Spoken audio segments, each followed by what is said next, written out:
John Hook's Newsmaker starts now. Thanks for joining us for Newsmaker. I'm Steve Nielsen in for John Hook. Toilet to tap. Recycled sewage water going right back into our home faucets. It might be one of the long-term solutions to the water crisis, but Arizona is actually a little behind in regulations compared to other Southwest states. Last month, California regulators approved recycled water to go directly to homes. San Diego is spending tens of billions of dollars to recycle wastewater. Colorado has approved this. Cities in Texas have already been on this. But the regulations aren't in place yet in Arizona. That doesn't mean we aren't recycling wastewater, though. We bring in Brian Biesemeyer with Scottsdale Water because Scottsdale has been far advanced in this, recycling water for decades. Before we get into what you all do, I just kind of want to address the yuck factor here. When people first hear about, it just sounds disgusting, doesn't it, Brian? There's an issue, obviously, with what people think and the way we put in terms. But in reality, all water's been recycled since the beginning of the world. And water goes through a recycling process. What we do with our technology today is we just speed that up. Instead of taking months and years and decades to recycle water, we now can do that in hours. You say it's in hours. That's because this recycled wastewater, it doesn't go actually directly into the home. It goes through a long process, right? Well, it does. We in Scottsdale have the only permitted facility for direct potable reuse. So at our facility and at different events, we give water out that we have produced through this recycling process to drink. What we haven't done is put it directly in our pipes here in Scottsdale. And you're correct, we're waiting for the state to finish the regulation process to allow us to do large-scale direct potable reuse. And there's two key words here. I want to focus on direct and indirect. You're right, what you're just saying there, you don't go direct into those pipes. Does it go into our aquifers? Is that sort of the indirect, and then it gets put back into our water system? It does, and we've been doing that for decades in Arizona, putting water back into our aquifer, treating it, putting it back into our aquifer, and then using it again, pulling it out with wells. In Scottsdale, we've been recycling water using the reverse osmosis technology behind me and putting that water in the ground for over 25 years into our aquifer, and then from wells in that same aquifer, pumping it out and reusing it again. Let's talk about that reverse osmosis process. Again, this is water that comes from our toilet. How can you convince us that this really cleans everything? Well, through our treatment process. And so we'll take water, we'll treat it through a normal wastewater treatment facility, and we'll treat it to what the state calls grade A+. That's been used for decades and decades on irrigating turf facilities, golf courses, parks, etc. We take that water, which you cannot visually distinguish between drinking water and that water on a visual basis. Mm-hmm.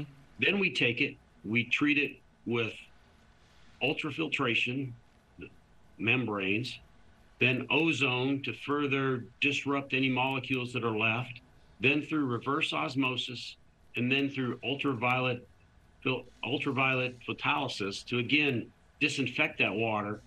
And truly what you get is water that's been stripped of pretty much everything. We actually then, when we serve that water to drink, we have to remineralize it because we've stripped so much out of that water. Same technology that the astronauts have been using and others have been using, and it's worked. We monitor this water. We continue to evaluate it, test it to ensure it's drinking water. Matter of fact, those folks who taste our water like it better because it tastes very similar to bottled water taste. I have friends that live in a small town in Texas. It's called Wichita Falls. They were the first in the country to have the direct wastewater to their tap. He told me this is the best their water has ever tasted, and it doesn't have a smell. Their old water used to have a little bit of a smell. It didn't taste quite right. So according to him, at least, you're right on this. I know that's anecdotal, but I mean, there are people in this country right now drinking direct water like that. I want to talk about what San Diego's doing, because they have been spending tens of billions of dollars on this. I had a chance to talk with them. They have cited learning from what Scottsdale's done and building on that. And they are now building this massive facility, and California regulators have now said, yes, you can move forward with skipping the indirect part of this. You don't have to put it in water. You can go right to homes now. Still years away from getting the pipes all settled and getting that done. How far away are we from getting those state regulations here? Well, the state is mandated through the legislature to get that legislation published and out by the end of this year. So with that, that'll give utilities like Scottsdale the regulatory authority to go back and do it full scale. And in Scottsdale, we anticipate by 2027 having this water in our distribution system and able to provide it to residents and businesses in Scottsdale. It's key as the state faces more and more pressure and less available Colorado River water. Yeah, I mean, is this a long-term solution? I mean, I guess when I look at this, I see what Scottsdale's doing and all of that. It doesn't feel like enough, though, right? I mean, when this regulation comes in, you can flip the switch, and this can now start going direct to homes. This is still a really small percentage, right? Well, as an overall part of our water portfolio, it won't be as large as our Central Arizona project or our Salt River project resources, but it's still pretty significant. And when we're looking at being sustainable, this is a sustainable water to add to our portfolio that will help us as we look at cuts in other water sources. Most water in cities is used outdoors, and so a big component of cutting water use is outdoor irrigation and reducing that. But what does come back in the drain in Scottsdale gets recycled. I mean, are there plans, though, once those regulations come through to say, okay, we need 5 more of these facilities, we need 10 more of these facilities? Well, in Scottsdale, we already have the facility set, and so we're only going to do one facility. But I know Phoenix is discussing that same concept on a much larger scale, and with other utilities, Scottsdale included, about how to set up a regional advanced water purification plant. So, I mean, if Phoenix is planning on this, Scottsdale's planning on this, does the state need to step in maybe and sort of have just sort of one state function?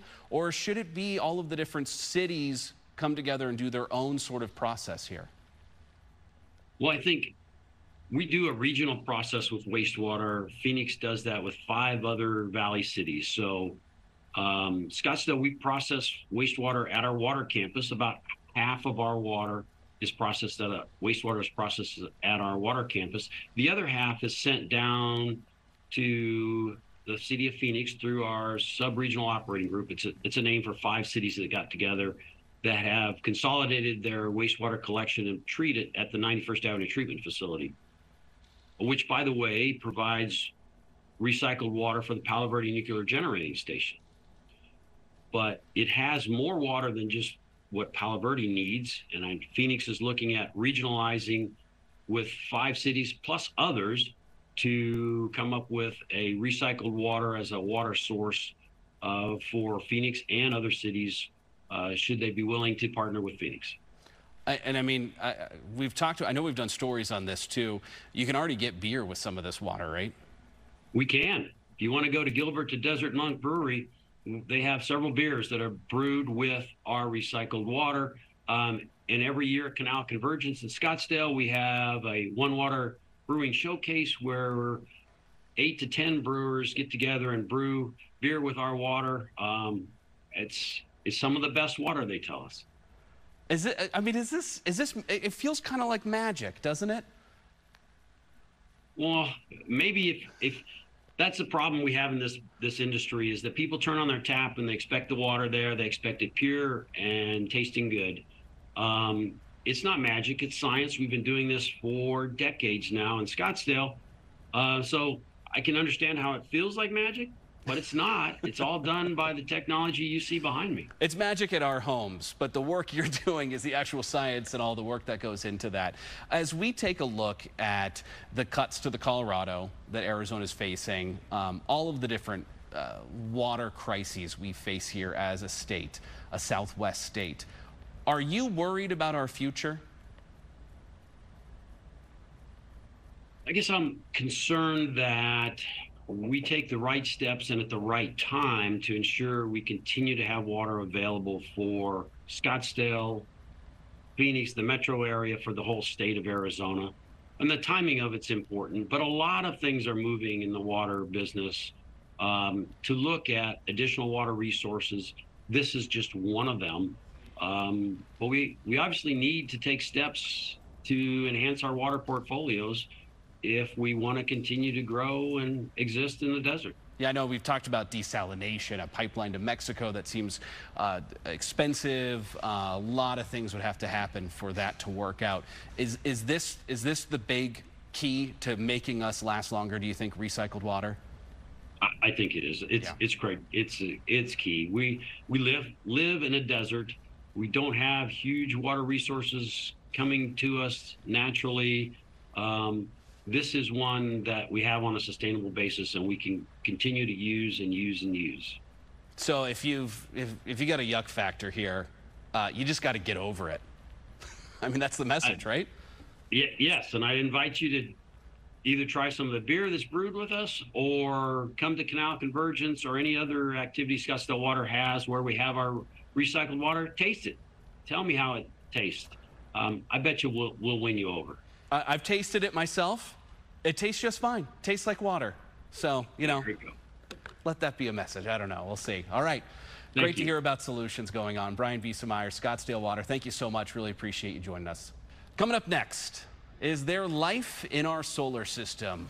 We're not talking about UFOs and aliens. There is a team at ASU that has developed the equipment to help find the answer to life on a moon of Jupiter. So we'll try to answer that question, are we alone, when we come back on Newsmaker.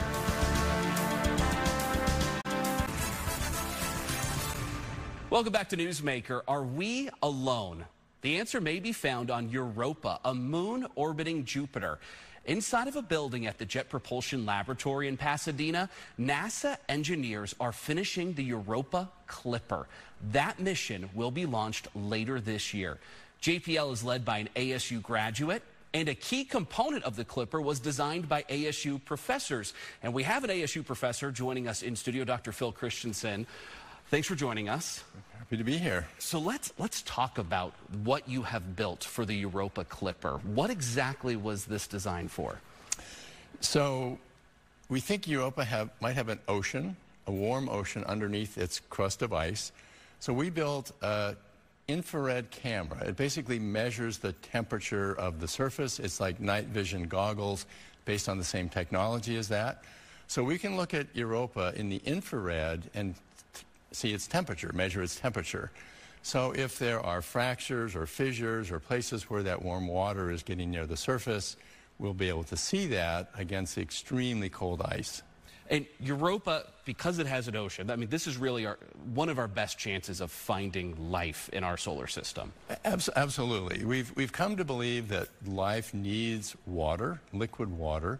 And so other planets like Mars may have had water in the past, they may have ice today, but Europa has a warm, liquid water, salty ocean underneath its crust. We know it's warm? It has to be liquid. Yeah, good point. I mean, no, it could be, but it's under really high pressure. It could be colder, but it's the same temperature as our ocean, basically. And there's no answer to that on whether or not there's life in there. It just has those building blocks to be able to make it. Yes, and it's very active. We see the crust of Europa is ice, but we see places where that ice is being pulled apart because that ocean is convecting, much like the interior of our planet convects. It has plate tectonics on the surface. And so we see that happening. And then along some of these fissures or cracks, we see basically orange-looking stuff. And Orange. it's orange. To the naked eye, it's orange? To the naked eye, it's sort of a brownish orange. And that could be some remnants of organic compounds that have been coming up from that ocean. Europa has this horrendous radiation field. And so any organic compounds that make it to the surface just get bombarded by this radiation. So they break down. So now it's just sort of this orange goo.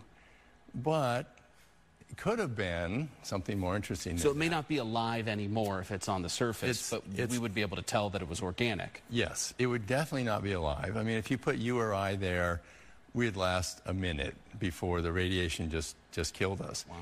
And so this stuff has been broken down into pieces, but still someday we hope to land and look at that material up close, and maybe we see little fragments of enzymes or proteins or amino acids, the things that make up life. How thick is the ice? We don't know. It's so in science we think in kilometers, but it's 10 to 20 kilometers. Wow. Maybe thinner.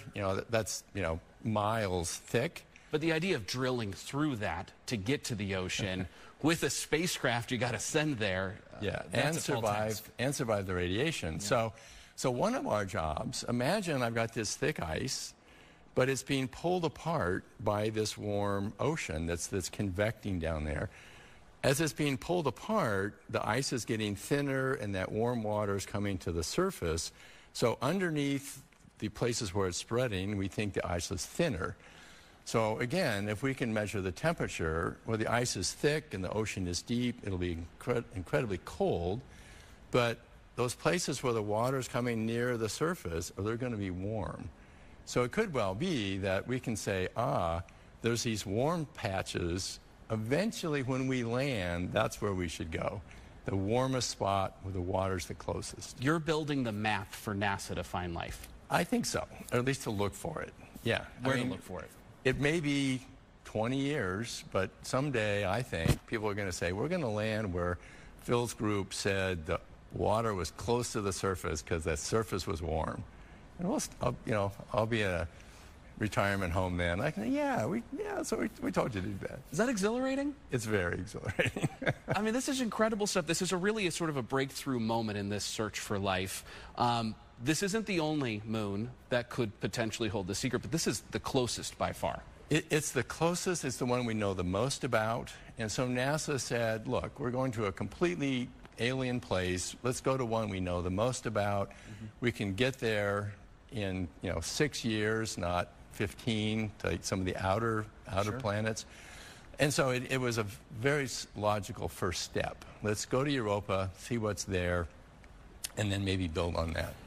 I had the pleasure of being able to go to the Jet Propulsion Laboratory and see the Europa Clipper in person as they're building it, and they're getting very close to the finishing stages right now before it launches in October.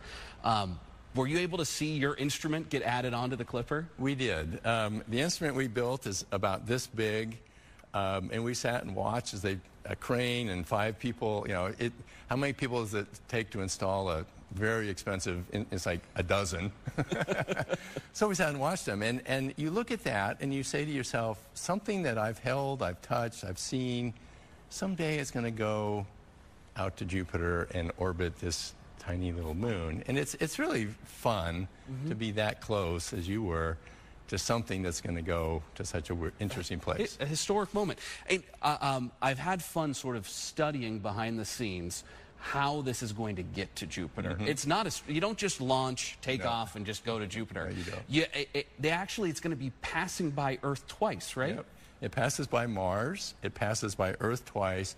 So each time it go by, we use the gravity of that planet to slingshot and speed up the spacecraft. So even with all of that, it still takes almost 7 years. It just blows me away. It's quicker to send it back to Earth to slingshot it again than to just go chug on out there. Yeah, because you can almost double your speed every time you go by. And so, we've learned to do that a lot. We fly by other planets to help us get there quicker. I know this project was slowed down a lot by COVID. A lot. This should have launched a lot sooner. throughout this process, has there been a lot of frustrations? There have. I will say we built our instrument in the heart of COVID, and it was one of the hardest things we've ever done. But the dedication of the people to just work through that, I mean, people were coming in off shift, so they weren't in the same room. But the dedication of the people who built that's one of the things that amazes me most about these projects is the commitment and the dedication of the individuals to say, okay, this is another challenge, we'll fight through it. And yeah, there were issues, but you just deal with them. People just stepped up and said, we're going to just do this, despite the problems. I love that. So that's at ASU. You guys have done that.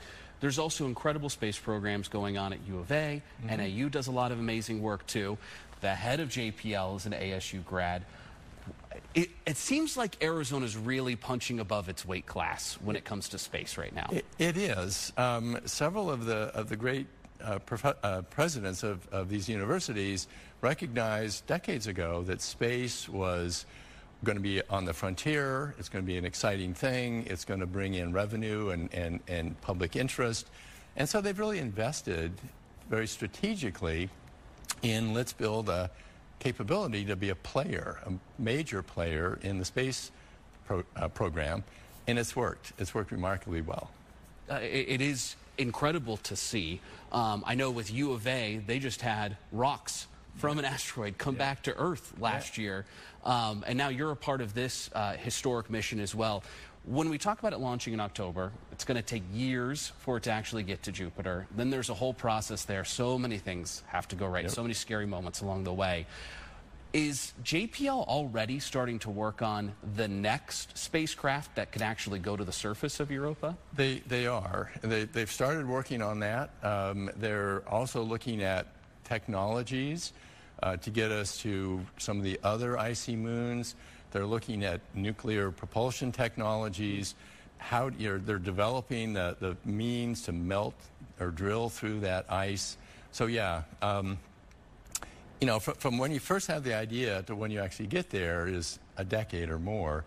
And so yeah, the folks there are already thinking about bringing samples back from Mars, going out to Uranus, trying to land on some of these other icy moons, rovers that travel 1,000 miles on the moon.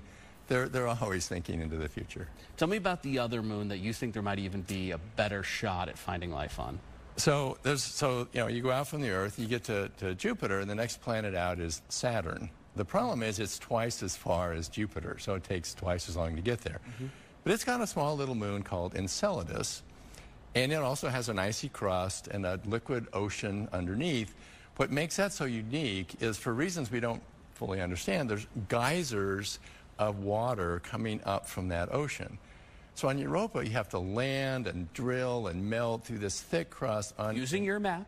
Using our map. on Enceladus, you land. It doesn't have this nasty radiation field. You land and you just sit and this stuff rains down on you. And so we joke that, you know, a shrimp that was in that ocean, 5 minutes later, it's sitting on top of my spacecraft. I didn't really have to work that hard other than to get there.